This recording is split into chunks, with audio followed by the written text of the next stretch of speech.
Hello, this is nutritionist Tehreem. So I'm here again with another interesting topic. आप लोगों का बहुत ज़्यादा ये क्वेश्चन आ रहा था कि जी हमारा हेयर फॉल बहुत ज़्यादा हो रहा है। बाल सबकी खूबसूरती में इजाफा करते हैं और किसको अपने बाल प्यारे नहीं होते। अब कुछ फैक्टर्स ऐसे होते हैं जिसकी वजह से हेयर फॉल ज़्यादा होने लग जाता है। एक तो नॉर्मल हेयर फॉल होता है जो कि इंसान का डेली बेसिस पे हो रहा होता है। जब आप हेयर वॉश करते हैं, कंघी करते हैं तो उस दौरान कुछ ना कुछ बाल आपके गिर रहे होते हैं, लेकिन उसके साथ साथ आपके बाल उसी रेट से ग्रो भी कर रहे होते हैं। अब प्रॉब्लम यहाँ पे स्टार्ट ये होता है कि जब आपके हेयर फॉल की रेशो बढ़ जाए और हेयर ग्रो करने की जो रेशो है वो कम हो जाए। सबसे पहले हम रीजंस को देख लेते हैं कि क्या वो रीजंस होती हैं जिसकी वजह से हेयर फॉल होता है। So number one reason is poor dietary choices. इसकी वजह से हेयर फॉल होने लगता है। Number two reason is nutritional deficiencies. आजकल की डाइट, आजकल का माहौल, आजकल का एनवायरनमेंट, इसकी वजह से अक्सर लोगों के अंदर न्यूट्रिशनल डेफिशिएंसीज होती हैं और लोगों को आइडिया ही नहीं होता। मोस्ट कॉमन न्यूट्रिशन डेफिशिएंसीज में बी कॉम्प्लेक्स की डेफिशिएंसीज, विटामिन डी की deficiency, different mineral, selenium, zinc, chromium, इनकी डेफिशिएंसी ये बहुत ज़्यादा कॉमन हो रही हैं और इसका रीज़न भी आजकल की डाइट है, क्योंकि हर चीज़ के अंदर मिलावट होके आती है। कोई भी चीज़ अब प्योर फॉर्म में हमारे पास नहीं होती। नंबर थ्री फैक्टर है पोस्टपार्टम हेयर फॉल। वो वाली फीमेल्स जिनके अभी बच्चे पैदा हुए हैं, प्रेगनेंसी से गुजरी हैं, डिलीवरी के पेन से गुजरी होती हैं और बाद में पोस्टपार्टम डिप्रेशन का भी शिकार हो जाती हैं। ऐसी फीमेल्स के अंदर अक्सर हेयर फॉल को ऑब्ज़र्व किया गया है। इवन दो पोस्टपार्टम डिप्रेशन का अगर वो शिकार नहीं भी होती हैं, फिर भी उनके अंदर जो है वो हेयर फॉल ऑब्ज़र्व किया जाता है। इसकी रीज़न भी ये है कि उनकी कैलोरिक रिक्वायरमेंट जो है वो बढ़ चुकी होती है after they start breast feeding their child, और उनकी खुराक की कमी पूरी नहीं हो पाती। एंड सबसे इंपॉर्टेंट फैक्टर यहाँ पे ये है कि जितनी भी फीमेल्स होती हैं वो अपनी जो खुराक की कमी होती है वो शुगर्स की तरफ ज़्यादा उनका फोकस हो जाता है, शुगर्स का इंटेक ज़्यादा करना शुरू कर देती है, जिसकी वजह से बॉडी के अंदर मज़ीद स्ट्रेस बढ़ती है। Number four factor is medicine का यूज़। अब मेडिसिन जो होती हैं, स्पेसिफिकली जो हाइपरटेंशन एंड शुगर की मेडिसिन हैं, वो हेयर फॉल कराती हैं। इसके साथ साथ कोलेस्ट्रॉल को कम करने वाली जो मेडिसिन हैं, उसका अगर ज़्यादा इस्तेमाल किया जाए, उसकी वजह से भी, उसके साइड इफ़ेक्ट के तौर पे भी हेयर फॉल होता है। एंड ख़ास तौर पे ये हेयर फॉल मेल्स में ज़्यादा ऑब्जर्व किया गया। Number five factor is stress and depression. वो लोग जो किसी भी वजह से स्ट्रेस या डिप्रेशन का शिकार रहते हैं, ख़ास तौर पे वो यंग लोग जो 25 या 27 की एज जो है वो क्रॉस कर चुके होते हैं, एंड उसके बाद they are very worried about their future, jobs की तलाश में निकलते हैं, कुछ फैमिली प्रेशर होता है, कुछ इमोशनल टॉर्चर होता है, काफ़ी सारी रीजंस होती हैं। इसकी वजह से भी डिप्रेशन बढ़ता है और जब डिप्रेशन होता है तो उसका सीधा असर आपकी इंटेस्टाइन, आपकी एब्जॉर्प्शन, आपकी डाइजेस्टिव सिस्टम, उसके साथ होता है और वो पुअर एब्जॉर्प्शन करना स्टार्ट कर देता है न्यूट्रिएंट्स की, एंड जिसकी वजह से हेयर फॉल फर्स्ट चीज़ है जो कि आपको दिखने में मिली होगी। Number six factor is pollution. आजकल के दौर में पोल्यूशन एक बहुत बड़ा प्रॉब्लम है, ग्लोबल इशू है। पोल्यूशन की वजह से भी डैंड्रफ होता है जो अल्टीमेटली आपको हेयर फॉल की तरफ लेके जाता है। And number six factor is genetics. अब जेनेटिक्स का भी बहुत ज़्यादा रोल है, लेकिन हम सारी की सारी चीज़ों को जेनेटिक्स के ऊपर ब्लेम नहीं कर सकते हैं कि कसूर हमारा अपना है और हम ब्लेम कर रहे हैं जेनेटिक्स को। सो कहीं ना कहीं आपकी जेनेटिक्स भी रोल प्ले करती है, लेकिन अगर जेनेटिक्स में आपके हेयर फॉल या गंजापन है तो वो बहुत अर्ली एज में स्टार्ट हो जाता है, even after you cross your 20s। और ये ऑब्जर्व किया गया ज़्यादातर मेल्स के अंदर, जहाँ पे सेंट्रल बॉल्डनेस जो है वो नज़र आने लगती है, दरमियान से गंजापन स्टार्ट हो जाता है या फिर साइड से गंजापन स्टार्ट हो जाता है, एंड 20 ईयर्स क्रॉस करते ही हेयर फॉल नज़र आने लगता है। अब ये जो फैक्टर्स हैं ये रीज़न होते हैं हेयर फॉल का। अब आप अपने फैक्टर को यहाँ पे देख सकते हैं कि क्या चीज़ आपको हेयर फॉल करा रही है। अब जाते हैं इसके ट्रीटमेंट्स की तरफ। दो तरह के ट्रीटमेंट मेथड हैं, एक हेयर केयर के थ्रू और दूसरा डाइट के थ्रू।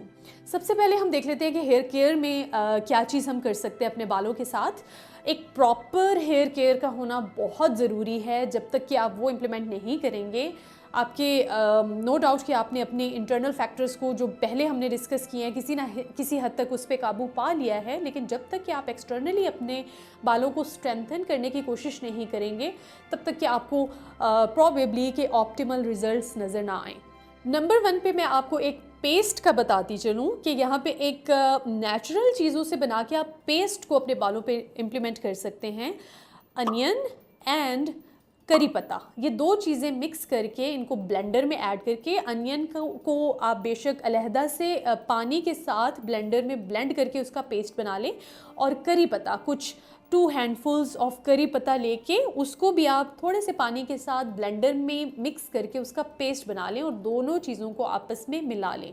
रीज़न क्या है कि अनियन के अंदर होता है सल्फ़र, जो कि हमारे बालों की प्रोटीन के लिए बहुत इंपॉर्टेंट है। बालों की प्रोटीन क्या होती है? 2 प्रोटीन्स होती हैं बालों के अंदर। नंबर 1 इज़ केराटिन प्रोटीन, जिसकी आपने नाम भी सुना होगा, बहुत से लोग केराटिन ट्रीटमेंट्स भी कराते हैं। And number 2 is collagen type protein. अब ये 2 तरह की जो प्रोटीन होती हैं ये सल्फ़र से ही बढ़ती हैं।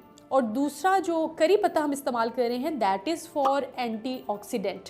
जितने भी नेचर के अंदर आपको लीव्स वगैरह मिलेंगे, पत्ते मिलेंगे, उनके अंदर एंटीऑक्सीडेंट्स बहुत ज़्यादा होते हैं। और एंटीऑक्सीडेंट का ये रोल होता है कि वो आपके जो हेयर के फॉलिकल्स होते हैं, उसकी जो जड़ होती है उसको मजबूत करते हैं। सो ये पेस्ट आप हफ्ते में 2 दफ़ा भी अपने बालों पे लगा के 1-1 घंटे के लिए उसको छोड़ दें। अगर ज़्यादा टाइम नहीं है तो 30 मिनट एटलीस्ट। और उसके बाद आप अपने बालों को रिंस कर लें। कम से कम अमाउंट शैम्पू की यूज़ करें, अच्छा सा कंडीशनर इस्तेमाल करें, and you will feel a visible change in your here with in a month. अब दूसरा जो पेस्ट है वो बनता है मेथी दाना और कोकोनट ऑयल से। आपने दोनों की अफादियत के बारे में बहुत ज़्यादा सुना होगा। मेथी दाना ख़ास तौर पे हमारे घरों में सालन वगैरह या करीज जो बनाई जाती हैं उसमें उसका बहुत ज़्यादा इस्तेमाल होता है। मेथी दाना या फिनोग्रीक सीड्स ये बहुत रिच सोर्स होते हैं आयरन का, प्रोटीन का, पोटेशियम का। अब ये तीनों जो कंपोनेंट्स हैं ये हमारी हेयर की ग्रोथ के लिए बहुत इंपॉर्टेंट हैं। हेयर के फॉलिकल्स को स्ट्रॉन्ग करते हैं, उनको स्ट्रेंथन करते हैं कि वो टूटे ना जड़ से। और दूसरे नंबर पे कोकोनट ऑयल है बालों की नेचुरल शाइन के लिए और बालों की नेचुरल स्ट्रेंथ के लिए। ये कोकोनट ऑयल सदियों से इस्तेमाल होता आ रहा है। सो दोनों चीज़ों को आप मिक्स कर लें। मेथी दाने को पहले पीस के उसका पाउडर बना लें और उसके 1 टेबलस्पून कोकोनट ऑयल के साथ मिक्स करके बालों में लगा लें और 30 से 40 मिनट्स के लिए इसको छोड़ दें। You will see a visible change within 15 days after you continue applying it at least twice a week. Third जो पेस्ट है वो है एलोवेरा जेल और उसके साथ आपने कैस्टर ऑयल को मिक्स करना है। अब एलोवेरा जो है वो एक नेचर का तोहफा है आप सब के लिए, क्योंकि वो काफ़ी सारी चीज़ों में हेल्पफुल होता है। उसकी रीज़न क्या है कि उसके अंदर डिफरेंट एंजाइम्स होते हैं जो स्पेशली बालों को ग्रो कराते हैं, वो हेल्प करते हैं बालों को ग्रो करने के लिए। यही रीज़न है कि कैस्टर ऑयल के साथ इसको मिक्स किया जाता है, क्योंकि कैस्टर ऑयल का भी यही रोल है कि वो आपके बालों की ग्रोथ करवाएंगे, न्यू हेयर फॉलिकल्स को बनाने में हेल्प करते हैं। अब थोड़ा सा एलोवेरा जेल, उसको मिक्स करें बराबर अमाउंट में। एलोवेरा जेल और कैस्टर ऑयल को लेकर आपने इन दोनों को मिक्स करके अपने बालों पे 30 मिनट्स तक के लिए इसके पेस्ट को लगाना है। एंड इसके बाद इसको आप वॉश कर लें, रिंस कर लें, एंड हल्के से किसी लाइट से शैम्पू के साथ आप अपने बालों को वॉश कर लें। So you will observe beautiful change in your hair. एक बहुत ही अमेजिंग सा पेस्ट जो है वो है आंवला का पेस्ट। अब आंवले के पेस्ट को आपने बनाना है कोकोनट ऑयल के साथ मिक्स करके। आंवला को हम इंग्लिश में गूसबेरी भी कहते हैं। बेसिकली जो गूसबेरी या आंवला होता है वो रिच इन विटामिन सी होता है, जो कि बालों की प्रोटीन के लिए बहुत हेल्पफुल है, स्पेशली कोलेजन टाइप जो प्रोटीन होती है। सो आप 3 टेबलस्पून आंवला का पाउडर लेकर इसको पीस कर इसका पाउडर बना लें और 3 टेबलस्पून पाउडर को आप कोकोनट ऑयल के साथ मिक्स करके अपने बालों पे 1 घंटा के लिए लगा के इसको छोड़ दें और उसके बाद उसको रिंस कर लें, वॉश कर लें। You will see amazing shine and strengthening of your hair follicles within few weeks.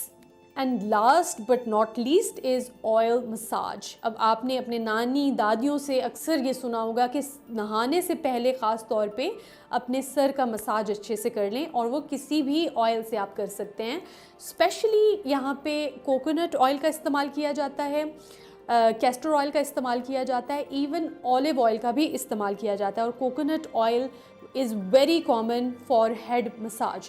सो नहाने से आधा घंटा पहले या 1 घंटा पहले अपने बालों पे अच्छे से इसमें से किसी भी एक तेल का मसाज कीजिए और बालों को आप ढक लीजिए, थोड़ी सी देर के लिए उसको ढक लीजिए, और उसके बाद you can go have a bath and you will see an amazing shine, silky smoothness in your hair. अब लास्ट पे जो रह गया है हमारी डाइट वाली चीज़ कि हम डाइट के ज़रिए अपने बालों को किस तरह से स्ट्रेंथन कर सकते हैं, किस तरह से मजबूत कर सकते हैं और हेयर फॉल को रोक सकते हैं, वो हम देखेंगे नेक्स्ट वीडियो में. So keep watching and supporting and wait for my next video.